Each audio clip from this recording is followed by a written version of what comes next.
नमस्कार मित्रांनो, आज आपण DY.BCom या वर्गाचा इन्शुरन्स क्लेममधला जो लॉस ऑफ प्रॉफिट पॉलिसीचा प्रॉब्लेम आहे तर त्या प्रॉब्लेमची आता सुरुवात करणार आहोत। त्यासाठी पुणे विद्यापीठाच्या ऑक्टोबर 2016च्या या क्वेश्चन पेपरचा आपण आधार घेऊया। या क्वेश्चन पेपरमधला हा जो क्वेश्चन नंबर 3A आहे तो आपण या ठिकाणी insurance claim loss of profit policy अंतर्गत कशा पद्धतीने क्लेम कॅल्क्युलेट करायचा तर ते आपण बघणार आहोत। प्रथम आपण हा क्वेश्चन पेपरमधला जो प्रॉब्लेम आहे तो एकदा समजून घेऊया। मी वाचतो तो। Messrs Anubhav traders are insured under a loss of profit policy insurance for rupees 1,26,000. They close their books of accounts on 31st December every year. An unexpected fire damaged their premises considerably on 1st July 2015.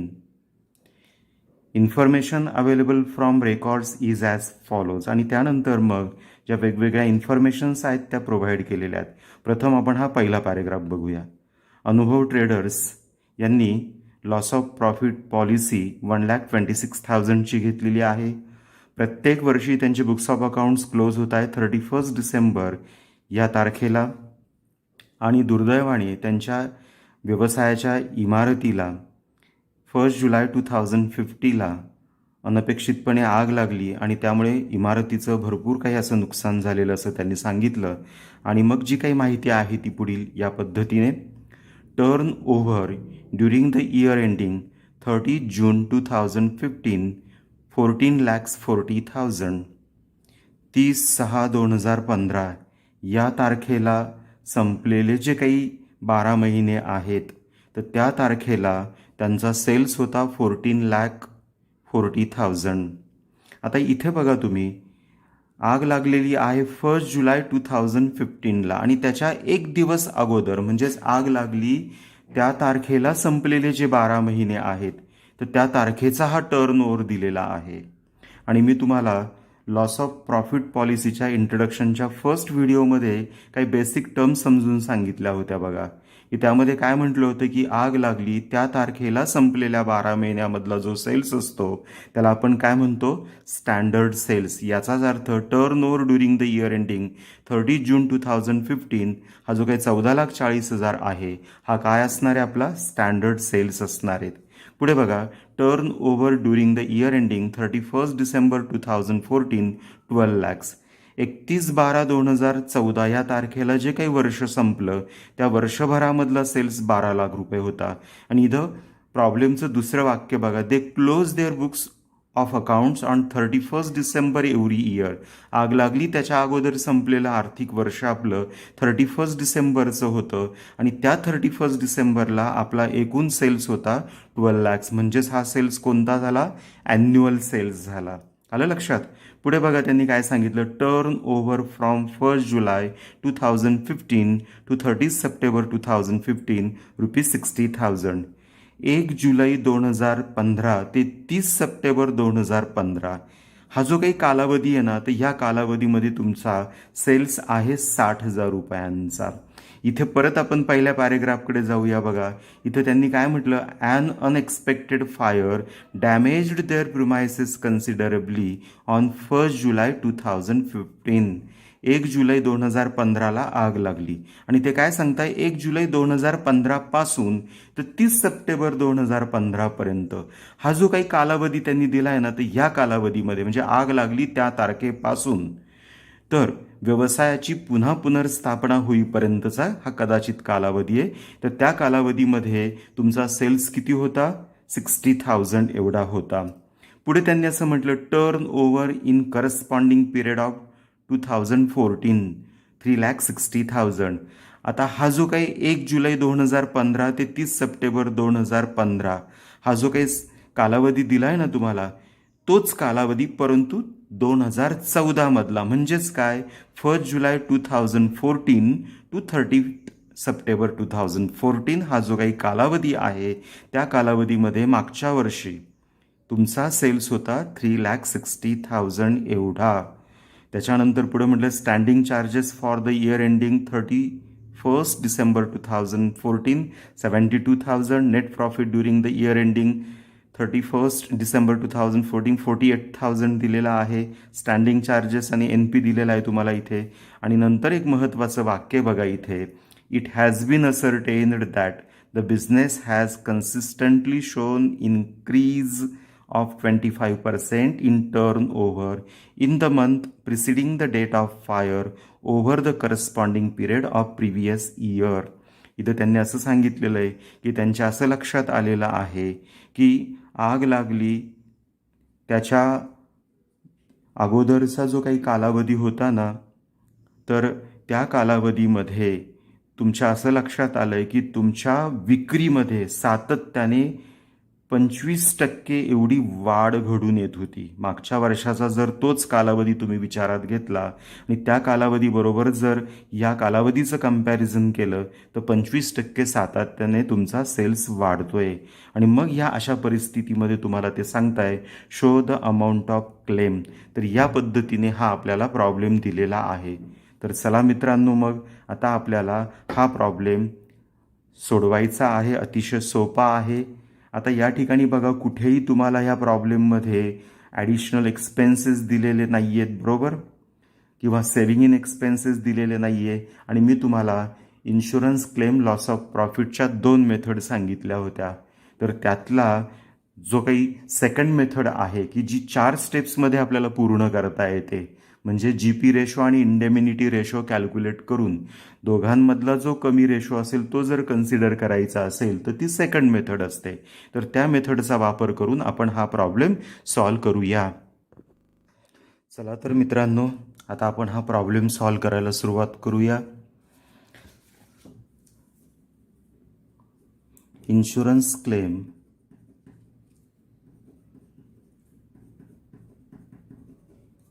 as per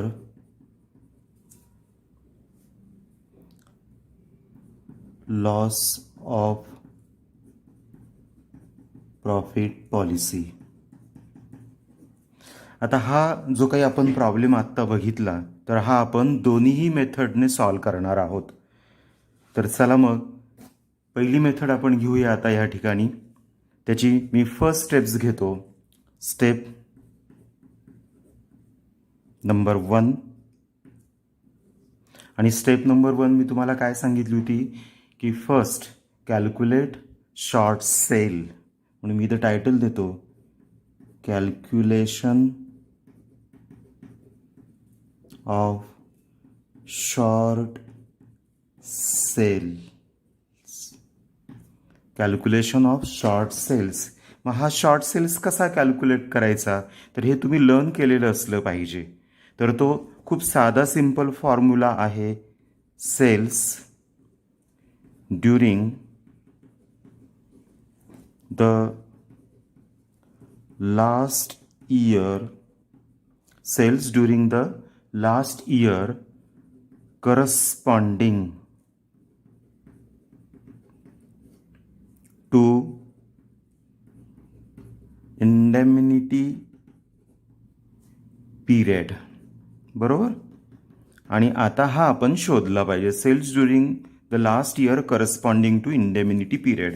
मित्रांनो बघा, या प्रॉब्लेममध्ये आपल्याला त्यांनी काय सांगितलं आहे की the unexpected fire damaged their premises considerably on 1 जुलै 2015. म्हणजे डेट ऑफ फायर काय आहे 1 जुलै 2015. आणि या तारखेपासून व्यवसाय आपल्याला पुन्हा नव्याने सुरू करेपर्यंत किती काळ वाया गेला आहे तर तो आपल्याला ह्या प्रॉब्लेमच्या इन्फॉर्मेशन अवेलेबलमध्ये थर्डमध्ये दिसतोय बघा. Turnover from 1 July 2015 to 30 September 2015. हा जो काही जुलै, ऑगस्ट आणि सप्टेंबर हे जे काही 3 महिने आहेत तर हा आपल्याला इंडेमिनिटी पिरियडचा कालावधी दिलेला आहे.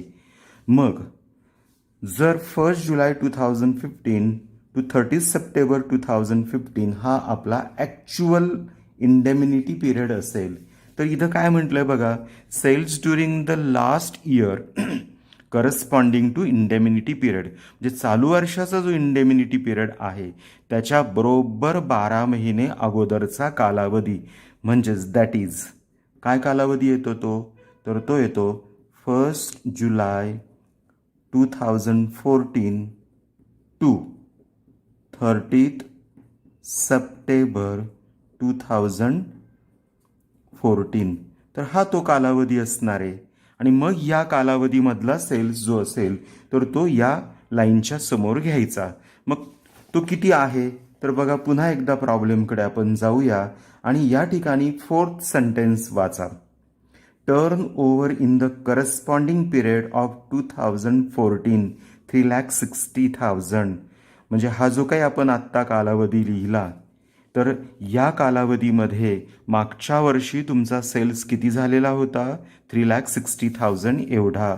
तर तो घेऊया आता. Sales during the last year corresponding to indemnity period that is 1 July 2014 to 30 September 2014. आणि ती रक्कम मी या ठिकाणी रुपीजच्या कॉलममध्ये घेतो, 3,60,000. आलं मित्रांनो लक्षात. तर ही झाली फर्स्ट लाईन. आता मी तुम्हाला हा जो शॉर्ट सेल कॅल्क्युलेट करण्याचा फॉर्म्युला जो मी काही व्हिडिओ क्रमांक 2 मध्ये दिलेला होता तो तुम्ही लर्न केलेला असेल.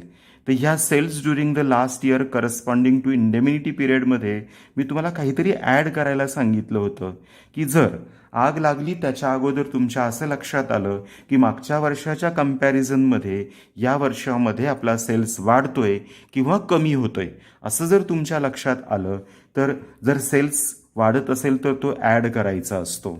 आणि मग ह्या प्रॉब्लेममध्ये बघा जे शेवटचं वाक्य ते एकदा वाचा.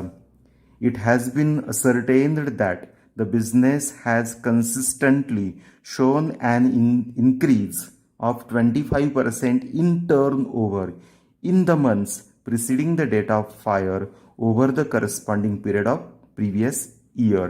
मागच्या वर्षाच्या हा जो काही कालावधी दिलेला आहे तर त्याचा जर विचार केला तर या वर्षामध्ये म्हणजे 2015 हा जो काही कालावधी आहे तर त्यामध्ये आपला सेल्स किती टक्के वाढतो असं त्यांनी सांगितलं, सातत्याने 25%. म्हणजे जर आग लागली नसती तर मागच्या वर्षापेक्षा म्हणजे 3,60,000च्या या सेल्सपेक्षा अजून माझी 25% विक्री वाढली असती. म्हणून 3,60,000च्या 25% एवढा सेल्स त्यात ॲड करायचा. म्हणून ॲड 25% ऑन रुपीज 3,60,000. आलं लक्षात. 3,60,000च्या 25% रक्कम आणि ती कॅल्क्युलेट करा बरं मुलांनो आणि ती येते 90,000, 90,000. आणि करा मग ह्या दोन रकमांची टोटल आणि ती टोटल येते 4,50,000, 4,50,000. म्हणजे जर आग लागली नसती तर माझा ह्या ॲक्च्युअल 1 जुलै 2015 टू 30 सप्टेंबर 2015मध्ये माझा एक्सपेक्टेड सेल्स एवढा राहिला असता. म्हणून आलेल्या रकमेला मी म्हणायचं एक्सपेक्टेड सेल्स आणि ती रक्कम आहे 4,50,000. आता हा जो एक्सपेक्टेड सेल्स एवढा व्हायला पाहिजे होता पण मी करू शकलो का आग लागल्यामुळे तेवढा नाही करू शकलो. तर इथं बघा पुन्हा प्रॉब्लेमच्या थर्ड लाईनकडे या. इथं काय म्हटलेलं आहे, turnover from 1 July 2015 to 30 September 2015 ₹60,000. फक्त किती झाला तो, 60,000 झाला. म्हणजे तुमचा व्हायला पाहिजे होता एवढा 4,50,000 पण प्रत्यक्षात झाला 60,000. म्हणून जो झालेला सेल्स आहे तो एक्सपेक्टेड सेल्समधनं मायनस करायचा. म्हणून less actual sales during indemnity period, during indemnity period. आणि तो आहे ॲक्च्युअल किती, 60,000. तर ती रक्कम मायनस करा 4,50,000 मधनं आणि आपल्याला रक्कम किती मिळाली मग, 3,90,000. आणि आलेल्या या 3,60,000लाच काय म्हणतो आपण, शॉर्ट सेल्स. आणि म्हणून आलेल्या रकमेला नाव द्या शॉर्ट सेल्स. म्हणजे आग लागल्यामुळे एवढ्या किमतीची विक्री मी करू शकलेलो नाही आहे, एवढ्या मालाची विक्री मला करता आलेली नाही आहे, तर तो शॉर्ट सेल्स मी या फर्स्ट स्टेप्समध्ये फाइंड आउट केला. इथे माझी फर्स्ट स्टेप संपलेली आहे. आता जाऊया आपण स्टेप नंबर 2कडे. स्टेप 2 असं टायटल देतो. मग मित्रांनो, मी तुम्हाला स्टेप 2 काय सांगितली होती जर आठवा बरं, तर ती होती कॅल्क्युलेशन ऑफ GP रेट. मग मी ते टायटल लिहितो, calculation of gross profit rate. बरोबर. तर ही आपली सेकंड स्टेप आहे लॉस ऑफ प्रॉफिट कॅल्क्युलेट करण्याची. आणि मग हा GP रेट आता आपल्याला कॅल्क्युलेट करण्यासाठी हे जे काही आपण GP रेटचं सूत्र आहे तर ते इथं लिहिलं पाहिजे. म्हणून GP rate is equal to, आणि काय आहे तो फॉर्म्युला, तर तो फॉर्म्युला आहे NP म्हणजे net profit plus insured standing charges, बरोबर, डिवायडेड बाय, भागिले, कशाने भागायचं, तर ॲन्युअल सेल्सने. ॲन्युअल सेल्स इंटू 100 काढायचा ना आपल्याला, म्हणून इंटू 100. आणि आता ह्या सूत्रानुसार आपण एक एक फिगर शोधूया आपल्या प्रॉब्लेममध्ये. पुन्हा एकदा मी प्रॉब्लेम घेतोय. इथं काय म्हटलं होतं, GP rate is equal to net profit. चला आपण नेट प्रॉफिट शोधूया. इन्फॉर्मेशन अवेलेबलमध्ये बघा, शेवटची इन्फॉर्मेशन दिलेली आपल्याला. Net profit during the year ending 31 December 2014 is ₹48,000. म्हणून इथं घ्या NP 48,000 लिहिला. त्याच्यानंतर आपण काय लिहिलं होतं, इन्शुअर्ड स्टँडिंग चार्जेस त्यामध्ये प्लस करायचे म्हणून प्लस. आणि इन्शुअर्ड स्टँडिंग चार्जेस सुद्धा आपल्याला प्रॉब्लेममध्ये अवेलेबल करून देण्यात आलेले बघा. Standing charges for the year ending 31 December 2014 72,000. मग घ्या बरं ते प्लस 72,000 डिवायडेड बाय, कशाने डिवाइड करायचं, ॲन्युअल सेल्स. आता मी तुम्हाला व्हिडिओ क्रमांक 1मध्ये ॲन्युअल सेल्स म्हणजे काय ते सांगितलं होतं. ॲन्युअल सेल्स म्हणजे काय, की आग लागली त्या अगोदर आपलं जे काही फायनान्शियल इयर संपलेलं असतं, त्या फायनान्शियल इयर जो सेल्स असतो तो. आपलं फायनान्शियल इयर किती तारखेला संपतं, 31 डिसेंबर एव्हरी इयर. प्रत्येक वर्षाच्या 31 डिसेंबरला आपलं फायनान्शियल इयर संपलेलं आहे. आणि मग इथे बघा second line, turn over during the year ending 31 December 2014 किती दिलेला आहे, 12 लाख. याचाच अर्थ आपला ॲन्युअल सेल्स किती असणार आहे, 12 लाख, 12 लाख रुपये हा आपला ॲन्युअल सेल्स आहे. त्याला इंटू 100 करा. आणि आता हा फक्त सिम्पली फॉर्म्युला काय करायचं मित्रांनो, सॉल्व करायचा. 48,000 plus 72,000 divided by 12 lakh into 100. आणि हा जर तुम्ही सॉल्व केला तर तुम्हाला पर्सेंटेज किती येताना दिसतील बरं मुलांनो, ते येतील 10%. तर या पद्धतीने तुम्ही GP रेट कॅल्क्युलेट केला.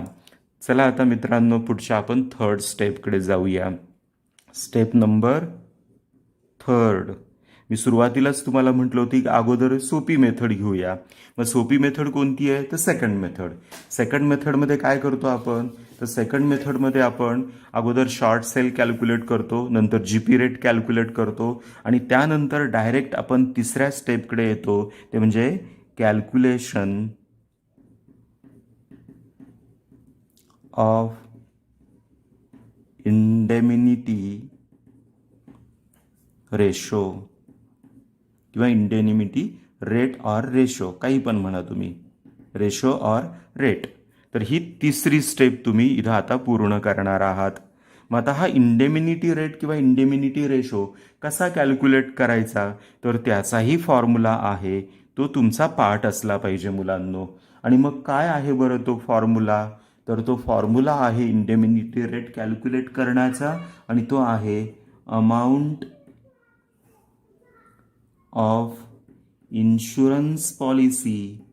जी काही तुम्ही इन्शुरन्स पॉलिसी घेतली आहे जितक्या रुपयांची, तर ती रक्कम ही आपल्याला प्रॉब्लेममध्ये दिलेली असते. डिवायडेड बाय, भागिले, कशाने भागायचं याला, adjusted standard sales into 100. Adjusted standard sales into 100ने भागायचं. तर हा तुमचा फॉर्म्युला जर लर्न असेल तर आपण ही थर्ड स्टेप एकदम इझिली आता तयार करू शकणार आहोत मुलांनो. चला मग आता आपण यामध्ये आता काय काय आपल्याकडे आहे आणि काय प्रॉब्लेममध्ये दिलेलं नाही आहे. तर कॅल्क्युलेट इंडेमिनिटी रेशोसाठी अमाऊंट ऑफ इन्शुरन्स पॉलिसी आपल्याला ॲक्च्युअल प्रॉब्लेममध्ये सुरुवातीलाच दिलेली बघा. Messrs Anubhav traders are insured under a loss of profit policy for ₹1,26,000 दिलेली ऑलरेडी.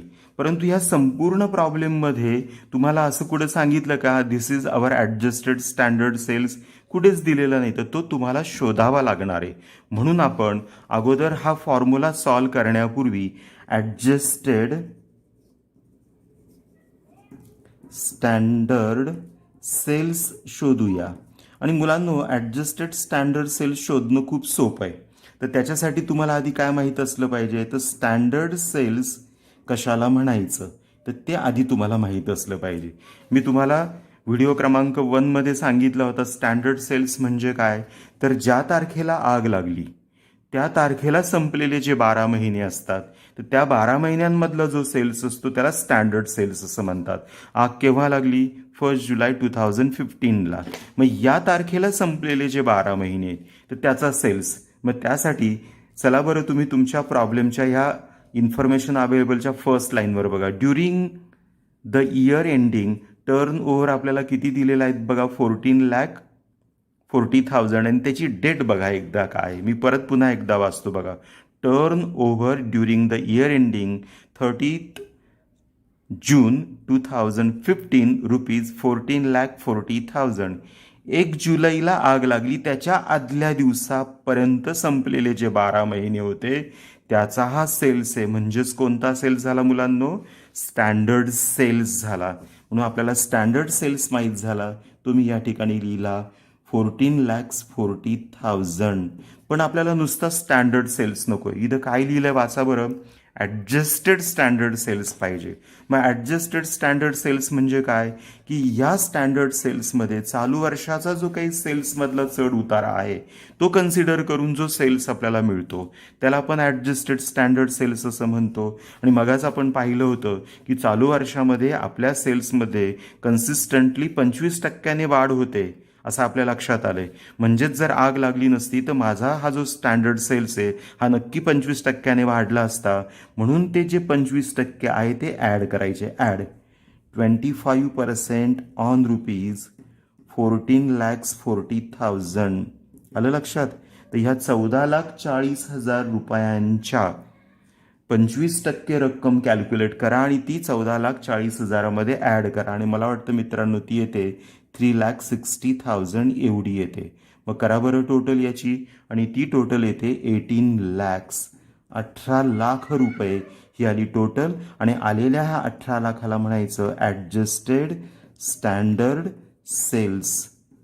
आता इथं बघा आपल्याला या स्टेप नंबर 3मध्ये आपण फॉर्म्युला इंडेमिनिटी रेशोचा किंवा रेटचा लिहिला होता.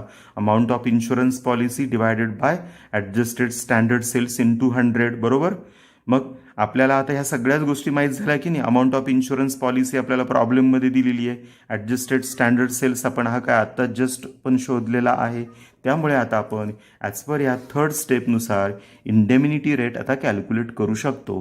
म्हणून इथे लिहितो मी indemnity rate is equal to आणि फॉर्म्युला काय होता amount of insurance policy. Amount of insurance policy किती आहे 1,26,000.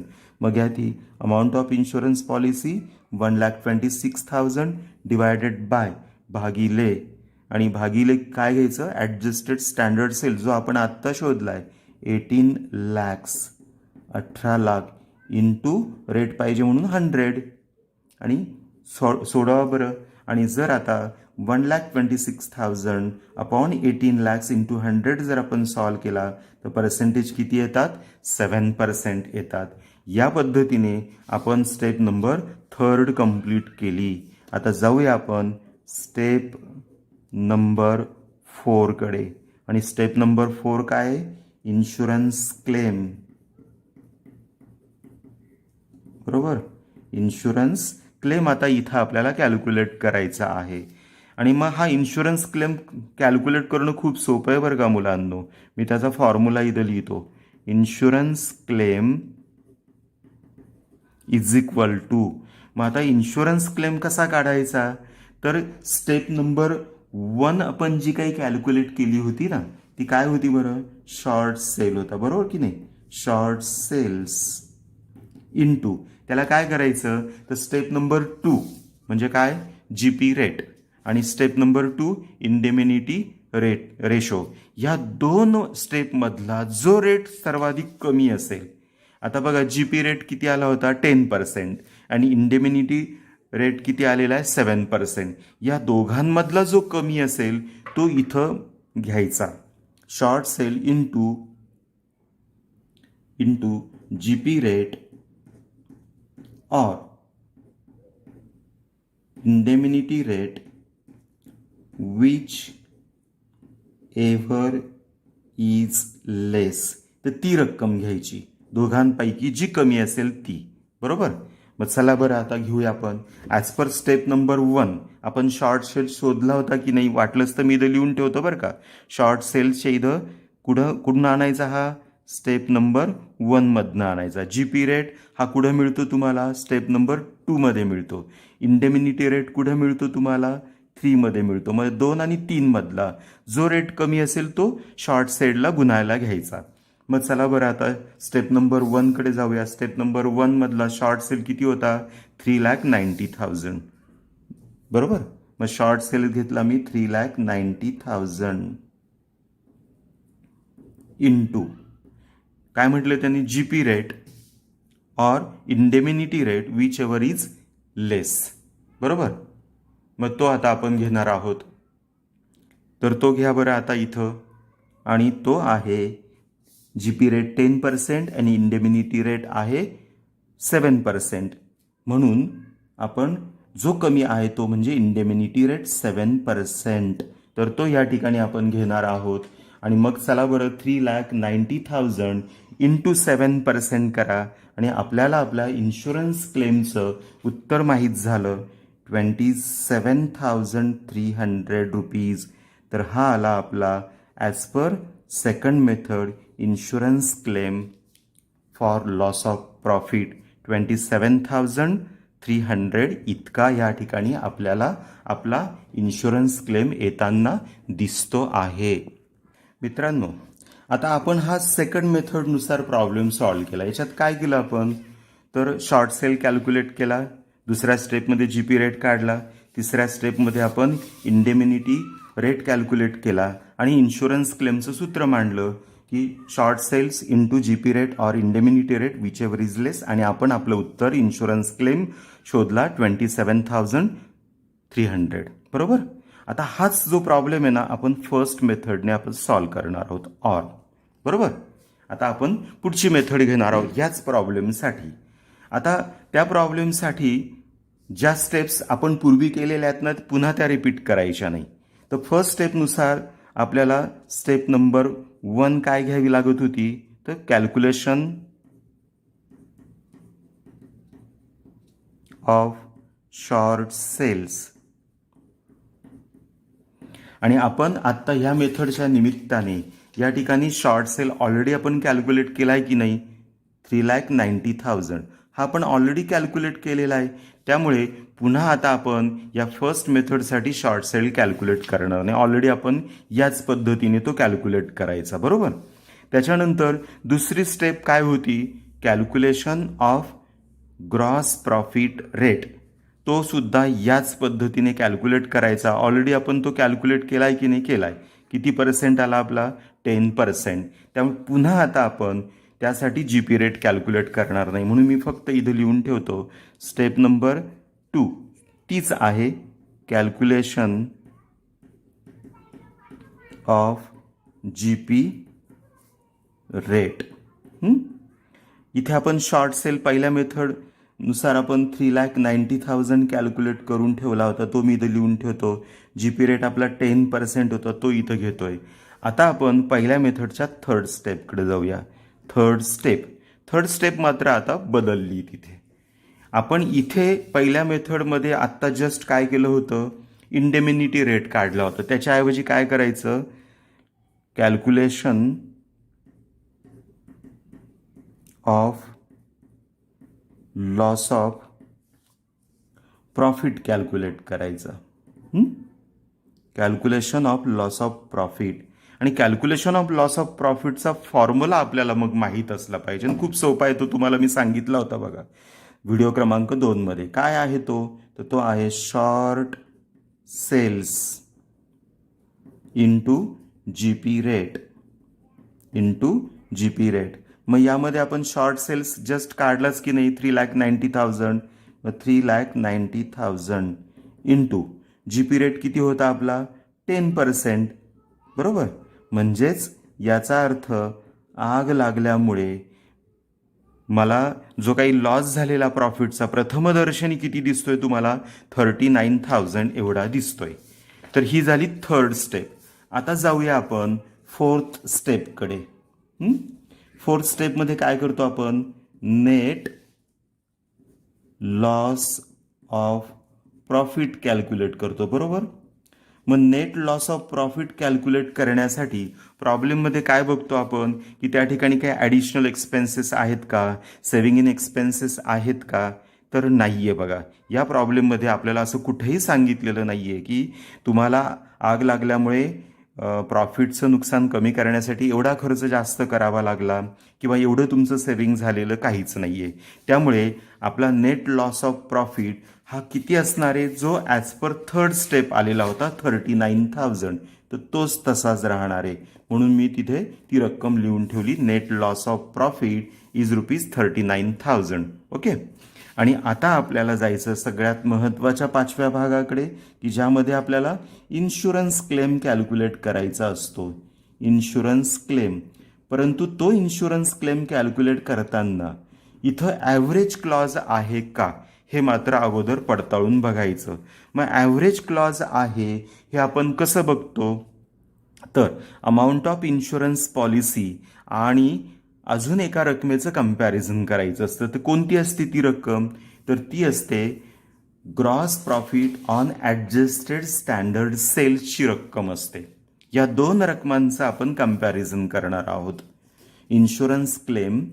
मग इथे मी असं म्हणतो की समजा आपल्याला असं मी इथे लिहूनच ठेवतो पाहिजे तर, की if the GP on adjusted standard sales is more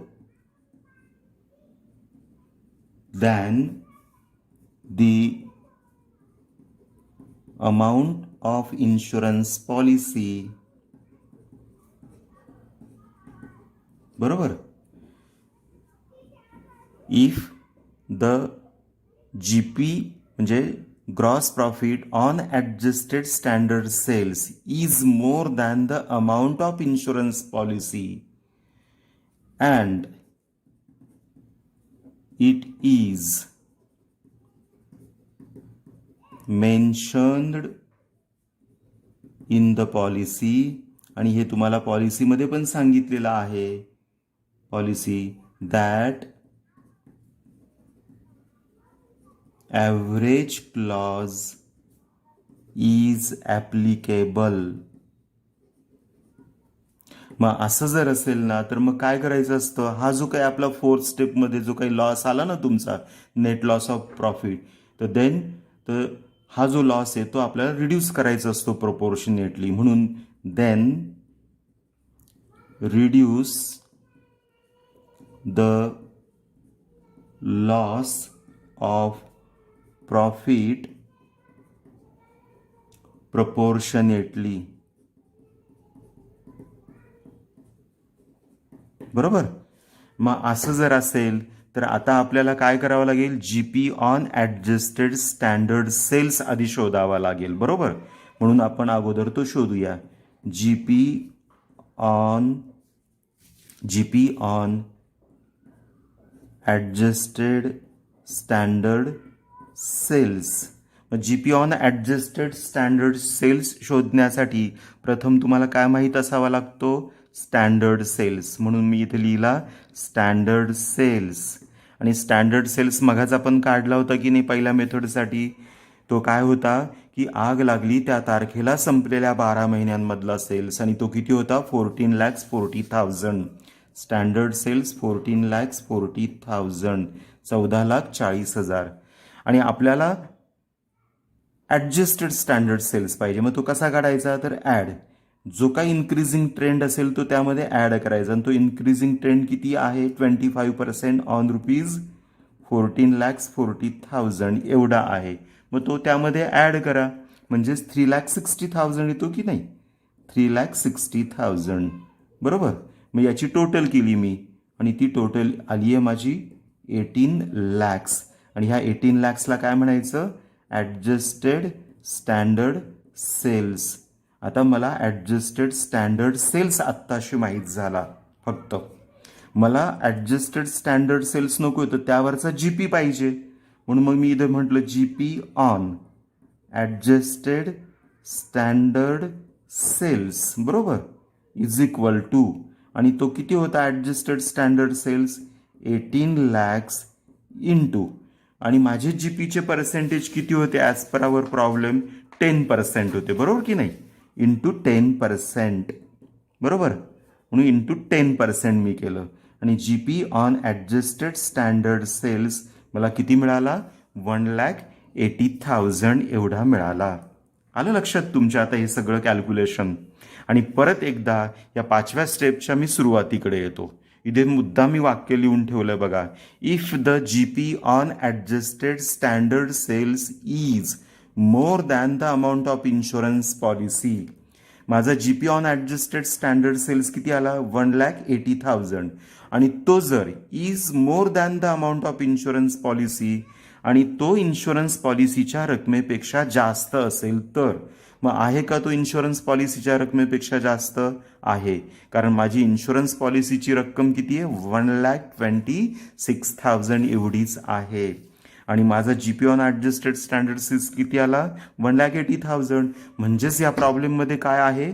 average clause आहे. आणि जर का प्रॉब्लेममध्ये ॲव्हरेज क्लॉज असेल तर मग आपल्याला इन्शुरन्स क्लेमचं सूत्र लिहावं लागतं, आणि त्यानुसार हा प्रॉब्लेम सोडवावा लागतो. म्हणून मी इथं लिहितो insurance claim as per average clause.